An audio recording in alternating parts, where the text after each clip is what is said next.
सद्गुरु, introspection या आत्मचिंतन कर करके मैंने बहुत सारे तार्किक निष्कर्ष बना लिए हैं, पर मुझे ये कैसे पता लगेगा कि कब ये इंट्रोस्पेक्शन मुझे जरूरत से ज्यादा सोचने की ओर लेकर जा रहे हैं। मैं खुद को जरूरत से ज्यादा सोचने से कैसे रोकूं, क्योंकि कई बार इससे काम टालने की आदत पड़ जाती है।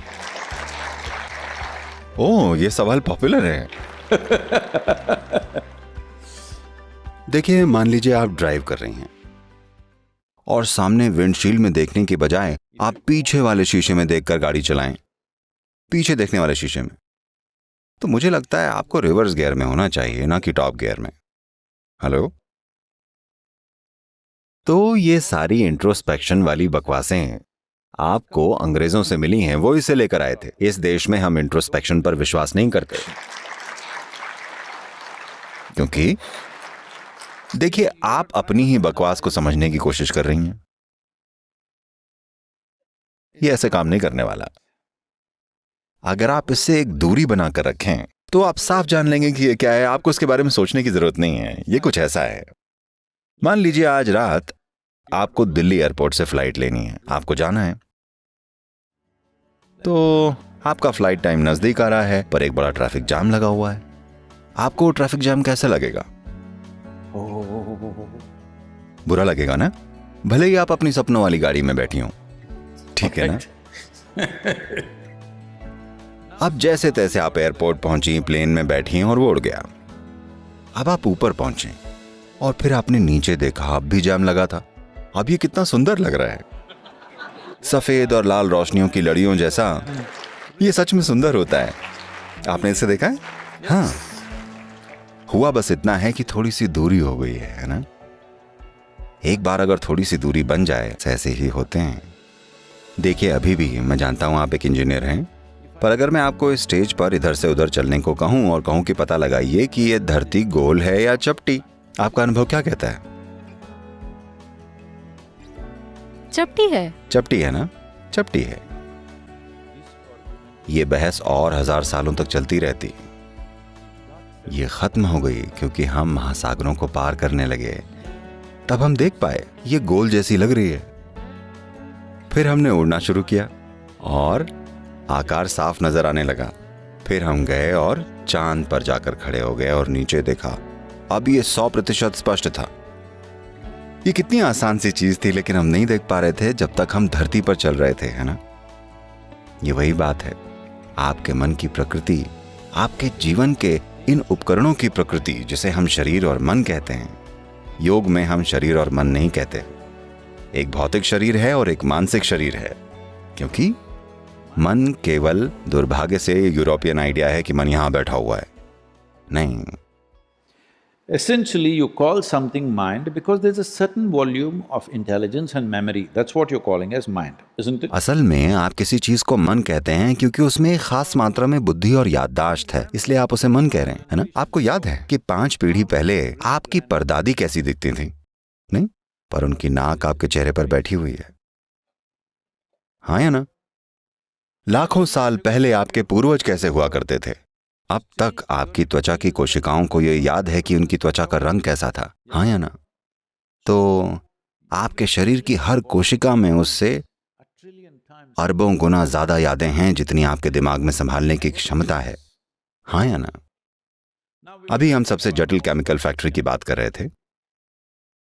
अगर आप देखें कि डीएनए का एक मॉलिक्यूल 1 मिनट में जितने काम कर रहा है, इस धरती के सारे कारखाने मिलकर नहीं कर सकते। इस दुनिया के सारे कंप्यूटर्स और सुपर कंप्यूटर्स उतने काम नहीं कर सकते। ये इस तरह से काम कर रहा है। तो अगर बुद्धि और याददाश्त दोनों की बात की जाए तो ये सारे सिस्टम में फैला हुआ है ना? हाँ या ना? कम से कम आपका न्यूरोलॉजिकल सिस्टम हर जगह फैला हुआ है, ये तो आप देख सकते हैं। तो मन एक जगह नहीं होता। मन का एक शरीर होता है, यादों का एक शरीर होता है, भौतिकता का एक शरीर होता है, ऊर्जा का एक शरीर होता है। तो अगर आप जिसे मैं कहते हैं बस उसके एक हिस्से को देखें और लगातार उसके साथ ही खेलते रहें, अगर आपको नहीं पता कि बाकी चीजों को कैसे चलाया जाए, वो चीजें बस यूं ही तुक्के से काम कर रही हैं। ये कुछ ऐसा हुआ जैसे कोई गाड़ी तो चला रहा है लेकिन हैंड ब्रेक लगा हुआ है। बहुत सारे लोग ऐसा करते हैं, उन्हें पता ही नहीं चलता, उन्हें लगता है थ्रॉटल दबाते जाओ, ये चलती रहेगी। नहीं, इसमें आग लग सकती है, कार में आग पकड़ सकती है अगर आप ब्रेक चालू हो तो, है ना? अभी ज्यादातर लोग ऐसे ही हैं क्योंकि वो किसी स्कूल या कॉलेज में आ गए हैं और अब उनमें थोड़ी सी तार्किक बुद्धि आ गई है और वो भी हर तरह की बाहरी जानकारियों से, और उससे वो ये हर तरह के काम कर रहे हैं। इंट्रोस्पेक्शन, आत्मचिंतन, कौन किस पर आत्मचिंतन कर रहा है? ये सारे के सारे पश्चिमी विचार हैं जिन्होंने इंसानियत को बहुत ज्यादा तकलीफ पहुंचाई है, बहुत ही ज्यादा। मनोवैज्ञानिक प्रक्रिया उन जानकारियों का एक नतीजा है जिन्हें आपने इकट्ठा किया है और आप उन्हें कैसे प्रोसेस करते हैं, यह है ना? अगर आप उसे थोड़ा सा दूर रख दें तो इसका आप पर कोई असर नहीं होगा। जब आपको जरूरत है उसका इस्तेमाल कीजिए, जब जरूरत नहीं है आपको उसे अलग रख देना चाहिए। पर फिलहाल लोगों को ऐसा लगता है कि वो हर समय सोचते रहते हैं, जिसे आप इंट्रोस्पेक्शन कह रही हैं। मैं माफी चाहता हूं अगर मैं आपका किसी तरह से मजाक उड़ा रहा हूं, मेरा ऐसा कोई इरादा नहीं है, ये आप जानती हैं। ये एक तरह की मानसिक दस्त है ना, मतलब आप जागरूकता में अपनी विचार प्रक्रिया को एक निश्चित दिशा में ले जाना चाहती हैं, उसे सोचना कहते हैं। अगर ये हर समय चलती रहती है तो इसे दस्त कहते हैं, है ना? तो आपको दोनों के बीच का अंतर पता होना चाहिए। क्या ये एक जागरूक प्रक्रिया है या ये बस ऐसे ही बेकाबू भाग रही है? ये बहुत जरूरी है। तो आत्मचिंतन का मतलब है पीछे की ओर देखने वाला जीवन का शीशा। आज आप एक युवा लड़की हैं, लेकिन अगर आप आत्मचिंतन या इंट्रोस्पेक्शन करेंगी तो आपको अभी से लगेगा कि आप बहुत जी गई हैं। हाँ, सबसे बड़ी समझदारी की बात लोग ये सोचते हैं, शेक्सपियर ने निकाला था, मैं रहूं या ना रहूं। ये सवाल सबसे ज्यादा बुद्धिमानी भरा सवाल समझा जाता है। मुझे बताइएगा, अगर आप आनंद में होते, आप सोचते कि मैं रहूं या ना रहूं? केवल अगर आप दुखी हों तो, केवल तब जब आप जीवन को बोझ समझ रहे हों तभी आप ये सोचेंगे कि मैं रहूं या ना रहूं, है ना? तो कई मायनों में आपका आत्मचिंतन, चाहे आप ये थोड़ा थोड़ा करके कर रहे हों या ज्यादा, ये दिमागी बीमारियों की बुनियाद है। क्योंकि आप उस कचरे के डिब्बे में समाधान ढूंढने की कोशिश कर रहे हैं जिसको आप अपना मन कहते हैं। वहां है क्या?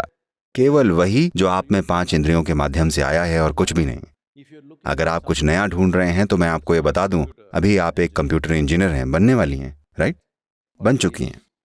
बनने वाली हूँ। ओके। क्या आपका कंप्यूटर उसमें डाली गई जानकारी के आगे कुछ भी कर पाता है? ऐसा ही आपके मन के साथ भी है। ये शरीर एक गणना की प्रक्रिया है, शायद उन कंप्यूटर से कहीं ज्यादा जटिल जिन्हें आप चला रहे हैं, पर असल में ये एक गणना करने वाला काम ही है। बिना जानकारी के ये काम नहीं करता।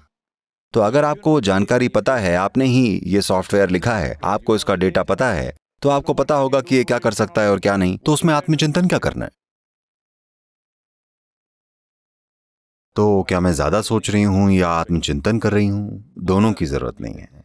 आपको चीजों को देखने के लिए और स्पष्टता की जरूरत है। अगर आप किसी चीज को देखें, उसे उतनी ही स्पष्टता से देख सकें जैसी वो सच में है, तब किसी चीज के लिए आत्मचिंतन की जरूरत नहीं है।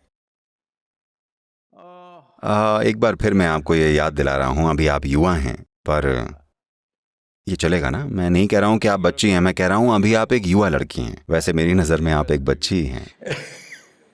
तो मैं बस आपको ये बता रहा हूं,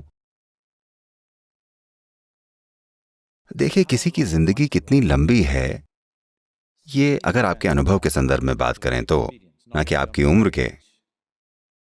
आपने कभी इस पर गौर किया है, किसी एक दिन जब आप बड़ी खुश होती हैं, 24 घंटे एक पल जैसे निकल जाते हैं, ऐसा होता है ना? किसी और दिन आप थोड़े निराश हैं, 24 घंटे 1000 साल जैसे लगते हैं। हाँ, तो सिर्फ दुखी लोग लंबी जिंदगी जीते हैं।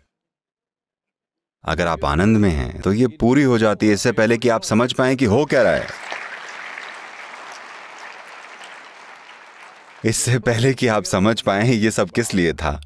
अंतिम संस्कार। हाँ, मुझे ऐसा लगता है जैसे मैं ऐसा फील करता हूं जैसे मैं परसों ही पैदा हुआ था। देखिए मुझे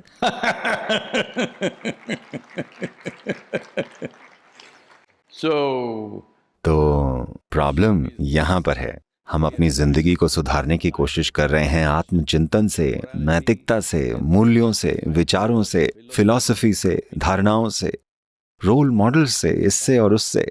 नहीं, इनकी जरूरत नहीं है। होना ये चाहिए कि ये जीवन उमंग से भरा हो, ये अपनी सर्वोच्च संभावना तक पहुंचे, ये चमक उठे। अगर आप हर वक्त चमकते रहें तो शारीरिक रूप से आप बढ़िया रहेंगे, आपकी प्रतिभा खिल उठेगी, सब कुछ बढ़िया होगा। और क्या दुनिया में भी ऐसा होगा? नहीं, दुनिया कभी भी 100% वैसी नहीं चलेगी जैसी आप चाहते हैं कि चले। क्योंकि आप तीनों युवा हैं, इसलिए मैं आपको ये बता रहा हूं, और यहाँ बहुत से युवा हैं, मैं आप सभी को ये बता रहा हूं, क्योंकि आप में बहुतों ने ये सपना संजो रखा होगा कि आपको एक आदर्श इंसान मिल जाएगा, आपके जीवन में एक परफेक्ट इंसान, लड़का या लड़की, जो भी। मैं आपके रोमांस को खत्म करने की कोशिश नहीं कर रहा हूं, मैं बस इतना बता रहा हूं कि आपको बड़ी गहरी निराशा होगी। क्योंकि यहां कई लोग कह रहे हैं कि वो मथुरा से हैं। कृष्ण सबसे अद्भुत पुरुष, उनकी पत्नियां हमेशा शिकायत करती रहती थीं। इसलिए नहीं कि उनमें कुछ गलत था, क्योंकि इस सृष्टि की प्रकृति ही ऐसी है कि दुनिया में कोई भी ठीक वैसा नहीं हो सकता जैसा कि आप चाहते हैं। हाँ या ना? तो एक ऑप्शन है, ये एक व्यक्ति, आप इस व्यक्ति को वैसा बना सकते हैं जैसा आप चाहते हैं। अगर आप ये एक चीज कर लें तो इन सब चीजों की जरूरत ही क्या है? आपको बस इतना ही करना है। आप एक इंजीनियर हैं, आपको थोड़ी सी इंजीनियरिंग करनी चाहिए, इनर इंजीनियरिंग, ताकि ये वाला बिल्कुल वैसा काम करे जैसा आप चाहते हैं। दुनिया के लिए हम अपना बेस्ट करेंगे।